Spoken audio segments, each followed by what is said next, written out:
हाँ जी, तो मैं बच्चों को छोड़ के ना सीधी निकल आई थी वॉक पे। मैंने आप लोगों को बताया था ना, आज मुझे खुद नहीं पता कि मैंने आज क्या करना है, मेरी क्या रूटीन है।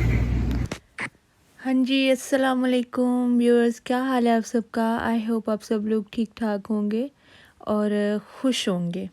अल्लाह ताला आप सबको अपने ईमान में रखे और सबको अपनी अपनी ज़िंदगी में बहुत सारी ढेर सारी खुशियाँ दे।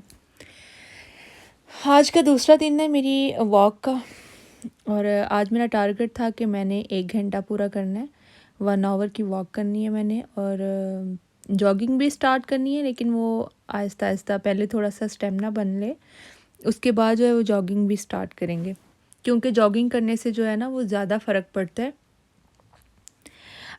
मैंने अक्सर सुना है कि ऐसे होता है कि अगर आप वॉक कर रहे हैं और फिर थोड़ी सी जॉगिंग करते हैं, फिर 2 मिनट वॉक करते हैं, फिर आप 2 मिनट जॉगिंग करते हैं, तो इस तरह से जो है ना वेट ज़्यादा जल्दी आपका कम होता है। मैंने पहले ट्राई किया था, लास्ट ईयर मैं पाकिस्तान गई थी तो मैं 10 kg लूज़ करके गई थी। ये मेरा टारगेट होता है कि मेरा जो है ना वो 65 से अबव ना हो। तो मेरा जब 75 तक पहुंच जाता है फिर हद हो जाती है, फिर मुझे कम करना पड़ता है।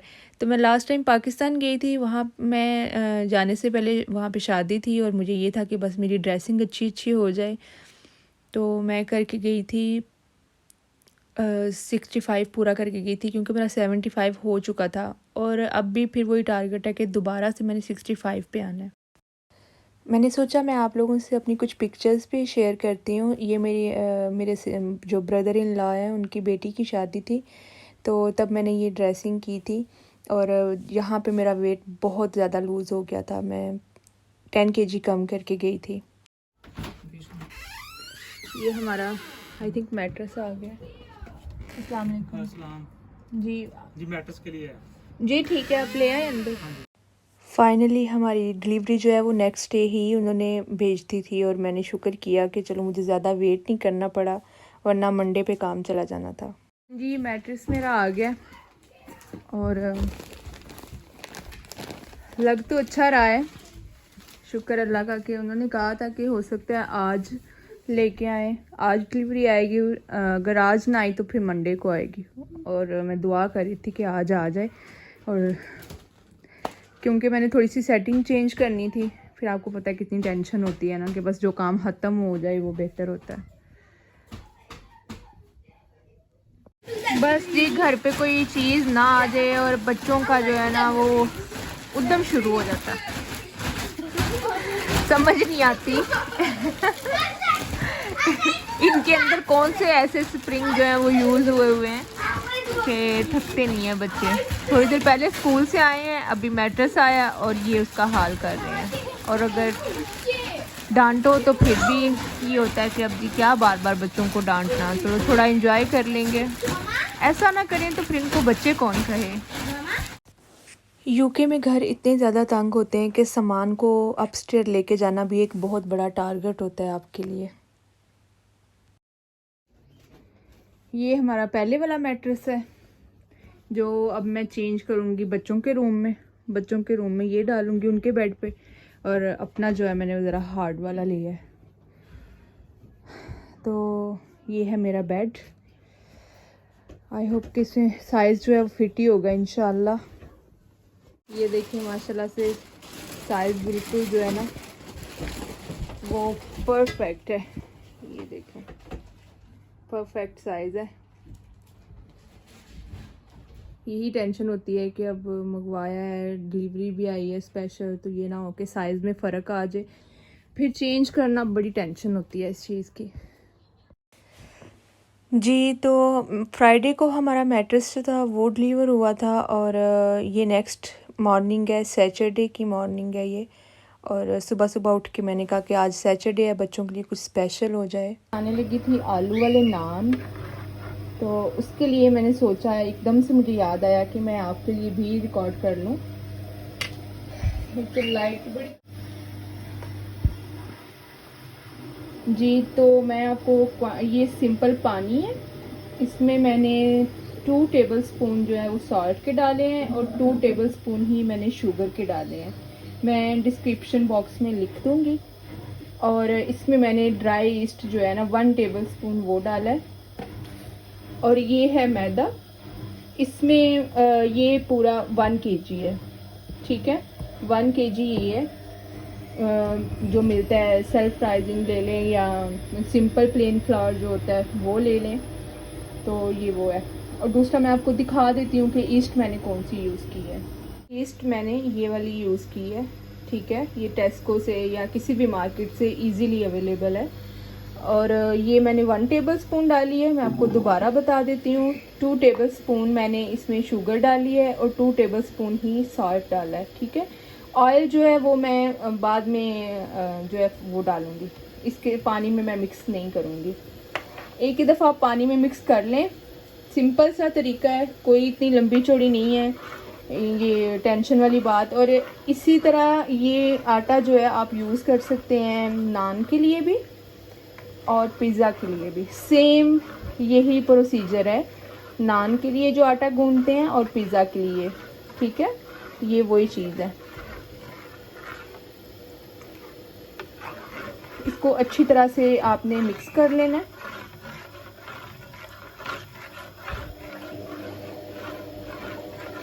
इस तरह से, ठीक है।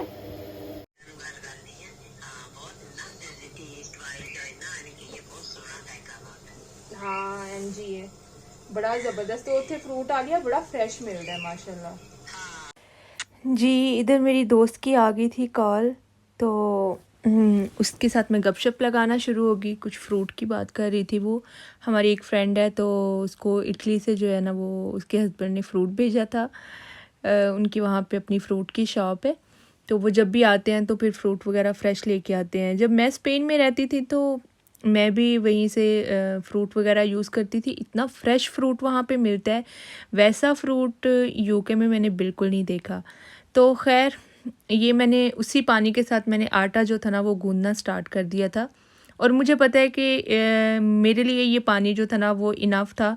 अगर ज़रूरत पड़े तो आप थोड़ा सिंपल वाटर जो है वो आप यूज़ कर सकते हैं, लेकिन आप 1 कप में जो है वो ये सारी चीज़ें मिक्स कर सकते हैं। आपकी अपनी ये चॉइस है, क्योंकि आप अगर श्योर है इस बात पे कि आपको कितनी क्वांटिटी आप लोगे पानी की, तो वो आटे के लिए पूरा होगा। मुझे थोड़ा एक्सपीरियंस हो चुका है, तो अब मुझे आइडिया हो गया कि मैं कितना पानी लूँगी या कितनी चीज़ें ऐड करूँगी तो ये सब कुछ परफेक्ट होगा। तो आटा मैंने जो है वो गूंद लिया है अच्छी तरह से। और ऑयल जो है वो मैं लास्ट पे मैंने इसमें ऐड कर दिया था, वो क्लिप मेरा मिस हो गया है। तो अब जो है मैं इस तरह शॉपर में डाल के ना एक प्लास्टिक बैग ले लूँगी और उसमें डाल के तो आप इसको रख सकते हैं किसी ऐसी जगह पे जहाँ पे थोड़ी सी हीट हो। मैं इसको ओवन में हमेशा रखती हूँ। आप लोग टेम्परेचर के हिसाब से, अगर तो आप पाकिस्तान में हैं या कहीं भी ऐसे कंट्री में है जहाँ पे गर्मी ऑलरेडी बहुत ज़्यादा है, तो आप इसको बाहर भी रख सकते हैं इस तरह प्लास्टिक बैग में डाल के, ठीक है। तो यहाँ पे चूँकि स्कॉटलैंड में वेदर थोड़ा नॉर्मल होता है, इसलिए मैं हमेशा इसको ओवन में रख देती हूँ। मैक्सिमम जो है आपने इसको 45 मिनट के लिए या 1 आवर के लिए आपने इसको ओवन में रखना है, या जैसे भी। जी मैंने ये आलू जो है वो मैंने बॉईल कर लिए थे, ठीक है, क्योंकि मैंने आलू वाले नान की रेसिपी आपको देनी है। तो इस तरह से आटा मैंने गूंद के रख दिया था और ये आलू जो है वो मैंने बॉईल कर लिए थे। अब मैं इनको जो है वो इनके छिलके उतार लूँगी अच्छी तरह से और फिर इनको मैश कर लूँगी। जैसे आप बनाते हो ना आलू वाले पराठे, बिल्कुल उसी तरह इसका मिक्सचर बनाना है, कुछ डिफरेंट नहीं है। मैंने आलू जो है वो मैंने मैश कर लिए थे अच्छी तरह से। और अब जो है वो मैं इसमें डालूंगी 1 टीस्पून जो है ना वो रेड चिली पाउडर है। ये ज़्यादा हॉट नहीं होता, इससे थोड़ा सा कलर आता है। और ये कुटी मिर्चें हैं, लाल कुटी मिर्चें हैं ये। और ये है गरम मसाला, और ये है सूखा धनिया पिसा हुआ, और ये है हल्दी। मैं सारे मसाले इसमें डालती हूँ, आप लोगों की अपनी चॉइस है जो आप लोग पसंद करें, ठीक है। और सारे मसाले मैंने 1 टीस्पून जो है ना वो मैंने डाली। जी तो ये है कोरिएंडर, धनिया। इसको मैंने जो है ना वो इस तरह से रखा होता है फ्रिज में, रैप करके टिश्यू पेपर के अंदर, ताकि ये ख़राब ना हो। ये एक बहुत अच्छी टेक्निक है, बहुत अच्छा तरीका है ये रखने का। इससे जो चीज़ है वो ख़राब नहीं होती। धनिया हो या पुदीना हो, अगर आप इस तरह से रखते हैं तो फिर ये काफ़ी दिनों तक जो है फ्रेश रहता है। ये मैंने थोड़ा सा ये धनिया भी डाल लिया। मसाले जो होते हैं वो हमेशा आपके अपने टेस्ट के मुताबिक होते हैं। अगर क्वांटिटी बताई भी जाए, जैसे कि मैं डिस्क्रिप्शन बॉक्स में भी लिख दूँ और आप लोगों को अलग-अलग करके बताऊं, लेकिन फिर भी जो मसाले होते हैं वो आपको अपनी चॉइस के मुताबिक, अपने टेस्ट के मुताबिक, जैसे आप लोगों के घर वाले पसंद करते हैं, जाहिर है बिल्कुल आप उसी तरह से डालेंगे। कुछ लोग स्पाइसी फूड पसंद करते हैं, कुछ नॉर्मल पसंद करते हैं। ज़्यादातर मेजरमेंट जो होती है वो इम्पॉर्टेंट होती है उन चीज़ों के लिए, लाइक बेकिंग की चीज़ों में। उसमें आप जो है मेजरमेंट का ज़रूर ख्याल रखें। अगर आप नॉर्मल रूटीन का खाना वगैरह बना रहे हैं और ख़ास तौर पर उस पर नमक मिर्च वगैरह का, मसालों का अगर है काम, तो वो आप हमेशा अपने टेस्ट के मुताबिक डाला करें। अब तो माशाल्लाह हर कोई अपने घर में अच्छी कुक है, अच्छे कुकिंग करती हैं सारी लड़कियां, और सारी किचन क्वींस हैं अपने घर की। तो इस वजह से हर किसी को आइडिया है कि वो कितना डालेगा तो उसके लिए टेस्ट अच्छा रहेगा। और मैंने अपने हैंड हमेशा मेक श्योर करती हूँ कि मैं वॉश किए हूँ। मेरे इस वाले हैंड पे थोड़ी सी एलर्जी हुई है। अगर आप लोगों के पास भी इसका कोई हो सोल्यूशन तो आप लोग मुझे ज़रूर बताइएगा। मैंने काफ़ी ज़्यादा मेडिसिन यूज़ की है, डॉक्टर को भी चेक करवाया, लेकिन अभी तक ये प्रॉपर ठीक नहीं हो रही। तो इसलिए मैं ये हैंड जो है ना ये यूज़ नहीं करती। अगर कभी करना भी पड़े तो फिर मैं ग्लव्स यूज़ कर लेती हूँ। नॉर्मली कुकिंग के दौरान मुझे ग्लव्स यूज़ करना बिल्कुल अच्छा नहीं लगता। अच्छा मतलब इसलिए नहीं लगता कि मुझे आदत नहीं है ग्लव्स यूज़ करने की, तो शायद इस वजह से मुझसे काम ही नहीं होता उस तरह से। तो ये मैंने मिक्स कर लिया है और मुझे श्योर है कि इसमें मेरे हिसाब से जो मसाले मैंने डाले हैं वो परफेक्ट है। आप लोग प्लीज़ मेक श्योर कर लीजिएगा। सॉरी, मुझे याद नहीं रहा आपको बताने का, सॉल्ट मैंने इसमें पहले ही ऐड कर लिया था। आप लोग ये सोच रहे होंगे कि सॉल्ट तो मैंने डाला नहीं है, लेकिन वो मैंने 1 टेबल स्पून जो था वो मैंने डाल लिया था। लेकिन फिर भी मैं डिस्क्रिप्शन बॉक्स में जो है ना वो मैं लिख दूंगी सारी क्वांटिटी। आटा मैंने ले लिया। ये पूरा नहीं है क्योंकि मैंने 1 kg जो है वो गूंदा था, डो बनाई थी उसकी, और ये हाफ है, हाफ मैंने रखा हुआ है उसका। मैं भी अगर बच्चों ने कहा तो कल पिज़्ज़ा बना दूंगी कुछ इसी तरह।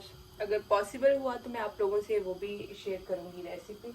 और ये मैंने ले लिए हैं अपने पोटैटो, और ये मैंने ले लिया है एक बाउल में पानी। इसकी आपको अभी ज़रूरत पड़ने वाली है और आप देखेंगे वो कैसे। मैं नान भी तवे पे बनाती हूँ, ओवन में बेक नहीं करती जी। इस तरह से आपने थोड़ी सी इसको बेल लेना है और ये अपने डाल लेने हैं। आपने आलू की स्टफिंग इसमें डाल लेनी है, ठीक है, 2 टेबल स्पून। और इसको इस तरह से पकड़ना है, ऐसे इस तरह से सबको आपने इकट्ठा करके और इस तरह से पकड़ लेना है, इस तरह से। फिर आपने ऐसे करना है, इसको थोड़ा सा गोल घुमा के फिर ऐसे बिठा लेना है।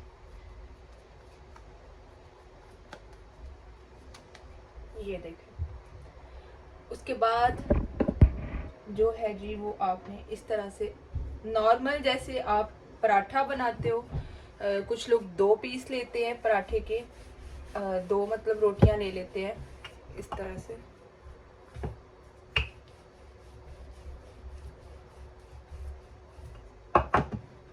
इस तरह से जो आपने इसमें थोड़ा सा और स्प्रिंग कर ले, नीचे स्प्रिंकल करते जाए बार बार ताकि आपका नीचे ना लगे।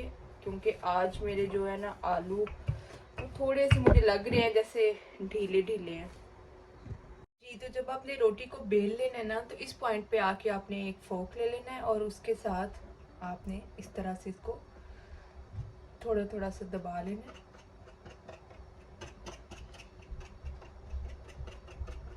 इस तरह से, ताकि ये फूले ना ज़्यादा। और फिर अगर आप तवे को जब आग के ऊपर करते हैं, इसको सेकते हैं, तो फिर ये नीचे नहीं उतरता।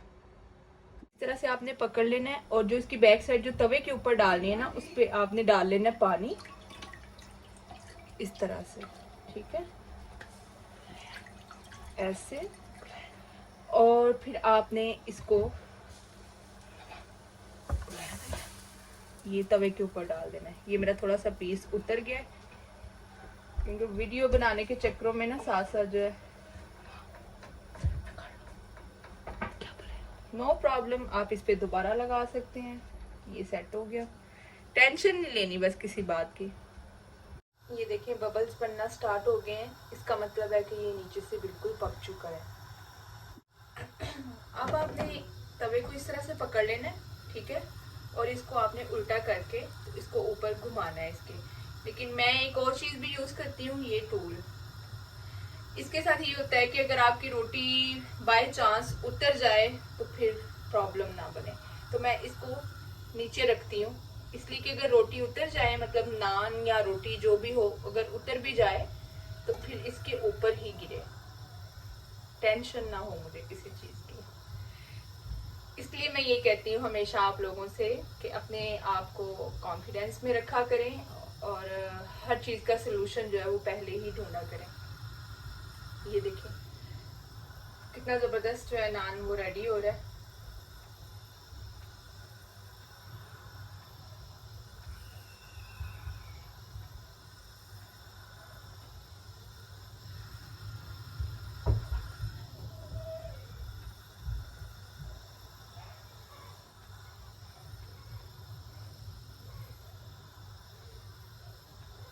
बच्चे स्कूल से आ चुके थे, ये देखें कितना ज़बरदस्त जो है नान है हमारा रेडी हो रहा है।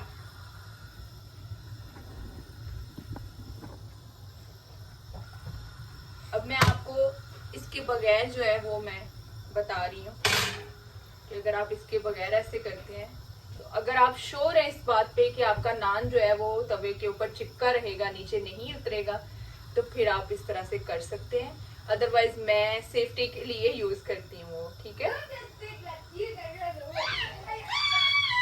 ये पीछे बच्चों की आवाजें आ रही हैं, बच्चे पता नहीं स्कूल में जाके भी नहीं थकते। जी, तो नान हमारा जो है वो रेडी हो चुका है। अब आपने इसको थोड़ी देर तकरीबन 4-5 सेकंड जो है ना वो इसी तरह रखना है तेज आंच पे, फिर खुद ब खुद ही ये जो है ना उतरना शुरू हो जाता है। ये इसकी एक टेक्निक है जी। अब मैं इसको उतारूंगी, ये देखें कितनी आसानी से जो है ना ये खुद ब खुद फ्लिप हो गया। आपको एक दफा इसकी बैक साइड भी दिखा देती हूँ, ये देखें, ये देखें कितना बिल्कुल ऐसे लगता है जैसे आपने तंदूर पे बनाया हुआ नान। ये देखें,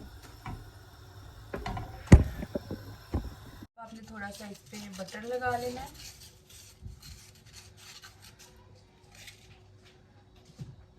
आप इसके ऊपर तिल वगैरह भी लगा सकते हैं, वो आपकी अपनी चॉइस है, लेकिन मैं चूंकि सिंपल घर के लिए बना रही हूँ तो इतना ज़्यादा फिर वो नहीं करती। ये देखें कितना ज़बरदस्त, मेरी लाइट पता नहीं सही आ भी रही है कि नहीं, तो कितना ज़बरदस्त नान जो है वो हमारा आलू वाला नान घर पे रेडी हो गया है। बहुत ईजी है, बहुत ही ज़्यादा आसान है, कोई इतना मुश्किल काम नहीं है। तो आप लोग भी ज़रूर ट्राई कीजिएगा इसको, तो आप लोग भी ज़रूर ट्राई कीजिएगा इसको और अपनी दुआओं में याद रखिएगा। मैं मिलूँगी आपको नेक्स्ट व्लॉग में एक मे बी एक नई रेसिपी के साथ, मे बी एक नई रूटीन के साथ। कुछ कहा नहीं जा सकता, मैं हर दफ़ा यही सोचती हूँ कि कल के दिन का कुछ पता नहीं है। ये सिर्फ अल्लाह ताला की ज़ात ही जान सकती है कि हम कल क्या करेंगे। तो मैंने पहले से कुछ ख़ास सोचा नहीं होता कि मैं कल ये करूँगी, कल वो करूँगी। बस यही होता है, सुबह होगी तो इंशाल्लाह ताला देखा जाएगा। ठीक है जी, अपनी दुआओं में याद रखिएगा और मुझे कमेंट्स बॉक्स में ज़रूर बताइएगा कि आपको मेरी ये रेसिपी कैसी लगी, ये नान का तरीका बनाने का कैसा लगा। और इंशाल्लाह मैं आपको मिलूँगी एक नई रूटीन के साथ, एक नई सुबह के साथ और एक नए व्लॉग के साथ। ठीक है, अल्लाह हाफिज़।